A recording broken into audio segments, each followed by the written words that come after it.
My name is Rodrigo Diaz IV, and welcome to Humanities 210 Country Presentation on Singapore. I chose Singapore because in 1998 I participated in a joint military exercise with the Singapore Air Force, and I really didn't get a chance to explore the country like I wanted to. I was mostly there for work, and my time there was limited. Hopefully in the future, I'll be able to explore Singapore and its diverse country. A society to be successful must maintain a balance between nurturing excellence and encouraging the average to improve. Kwan Wai Lee, Prime Minister of Singapore. Prime Minister Kwan Wai Lee is considered to be the father of the modern Singapore.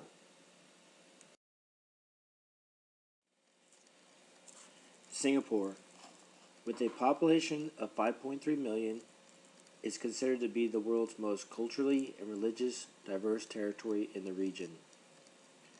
In this presentation, we will go over the following: a brief overview of Singapore, cuisine and foodways of Singapore, language and dialect, religion, interesting facts, and we'll wrap up the presentation with a final thought.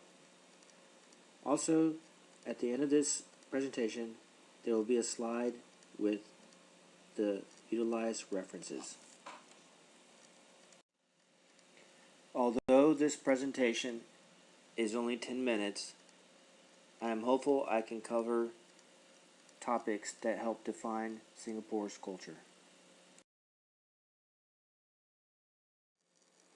Brief overview of Singapore. The full name of Singapore is actually the Republic of Singapore, and the capital is a city of Singapore. Singapore is an island of approximately 660 square kilometers. It is surrounded by the Singapore Strait Channel to the south, and to the north is the Johor Strait. To the north also lies Malaysia, across from the Johor Strait, and across from the Singapore Strait to the south lies the islands of Indonesia. For being such a small country, Singapore is really diverse. It is said by 2030 that more than 50% of the population will be immigrants. Cuisine and foodways. Singapore food is diverse as the people who live in it. The different ethnic groups living in Singapore all bring their own taste and history to the local cuisine. The three major ethnic groups that dominate Singapore are the Chinese at 74%, Malays at 13%, and the Indians at 9%. With one of the main ingredients of Singapore's food being seafood, there are too many others to list to define the globalization food movement of Singapore. Singapore has become a virtual melting pot of world cuisines. At the same time, the Singaporean state is trying to control the meaning of the past by focusing attention on nostalgic foodways of Singapore, like the city's port. Cuisine and foodways continued. Singapore nationals frequently use food as a metaphor for the nation. A perfect example of this is the description of the ethnic mix of a nation as being like rohak, a kind of tossed salad usually made with a mix of cucumber, pineapple, jicama, and onions with a sweet and sour dressing. I personally have not tasted rohak, but look forward to having it when I visit Singapore. Language and dialect. The percentages of languages spoken in Singapore are the following: English at 36%, which is the official language of Singapore, Mandarin at 34%, other Chinese dialects that include Cantonese at 12%, Malay at 10%, Tamil at 3%, and others at 2% that include Arabic. Chinese account for more than 75% of Singapore's multi-ethnic population, with Malaysians and Indians making up much of the difference. Even though the Chinese account for more than half of the Singapore's population, the Singapore government has still chosen English as their official language. Language and dialect continued. With English being the most spoken language in Singapore, the dialect has been transformed into something uniquely Singaporean. The study of English in Singapore is a government-driven policy embraced by Singaporeans because they feel English holds a global way to economic success. The use of English in Singapore has been viewed as cultureless because in a sense it does not belong to any ethnic group in Singapore. The Singaporean use of English has turned into the development of a language which is significantly different from standard English, called Singlish. Debates over the legitimacy of Singlish in the Singaporean government are profound, but significant numbers of Singaporeans see it being linked with their macro culture and national identity as Singaporeans.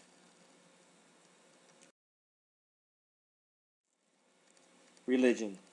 Singapore's religions consist of the following: 33% of Buddhism, which is the main religion of Singapore, 18% Christianity, 14% Islam, 10% Taoism, 5% Hinduism, and 17% of the population do not claim or practice any religion. Buddhism is the most practiced religion in Singapore, and there is a substantial overlap between a religion and ethnicity. Almost all Malaysians are Muslims, while followers of Hinduism are almost all Indians. Buddhism and Taoism are commonly practiced by the Chinese. It really amazes me that you have such a diversity of religion in such a small country of Singapore.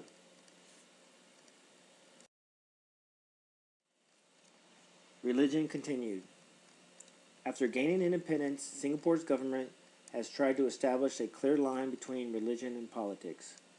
However, given the wide diversity of religions practiced, Singapore dictates laws to maintain religious and social harmony. Singapore's constitution provides basic certainties for the rights of individuals to religious freedom. The view of religion by Singapore is best quoted by Deputy Prime Minister Tee Cheng Hen in Parliament. Mr. Speaker, sir, the separation of religion and politics is a long-established principle in Singapore. Every citizen, regardless of his religious beliefs, has the same rights to express his views on public issues. In doing so, a citizen who belongs to a particular religion will often be guided by his own religious beliefs and personal conscience. However, like other citizens, he should be always mindful of the sensitivities of living in a multi-religious society and the bounds of the law. It is because of leaders like Prime Minister Han that different religions flourish in Singapore. Interesting facts. In 2001, there was an unprecedented anti-government rally, which was the first legal demonstration outside an election campaign. In January 2007, Singapore's parliament votes against a proposal to decriminalize sex between men. In November 2010, a British author, Alan Shadrake, was convicted for insulting Singapore's judiciary in a book on the death penalty. Interesting facts continued. In November 2015, the Singapore government reduces the number of banned publications from 250 to just 17 to reflect changes in society. In March 2017, a teenager blogger is granted asylum after a judge said Amos Yee has been persecuted for his political opinions. From 2001 to 2017, you can slowly see the Singapore government slowly adjusting to the society. Final thought on Singapore. Although Singapore is a diverse and culturally rich country, it is still lacking in the freedoms and rights Western countries allow, such as freedom of speech and freedom of sexual orientation. This presentation has allowed me to gain insight into Singapore's multicultural environment. I look forward to visiting Singapore in the future.